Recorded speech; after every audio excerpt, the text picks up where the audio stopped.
ચાલો મિત્રો, જય શ્રી કૃષ્ણ. વિરાજ કેટરર્સ અને રાજપૂત જુનાગઢમાં આપનું સ્વાગત છે. તો મિત્રો, આજે તો અમને પપ્પા યાર્ડે શાકભાજી લેવા જઈ રહ્યા છીએ.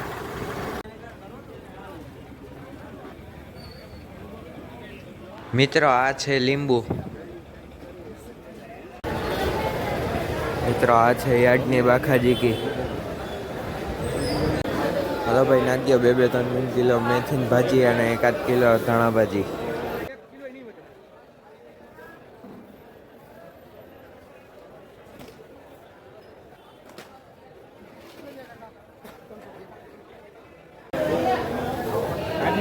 આ છે આદુ, લીંબુ, ગોળ, ગાજર, ચોરી.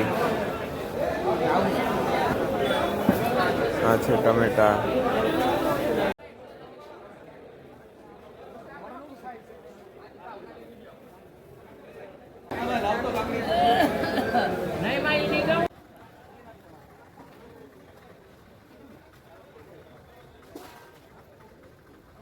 મિત્રો, ગુજરાતી ધંધો ગમે ત્યાંથી ગોતી લ્યો.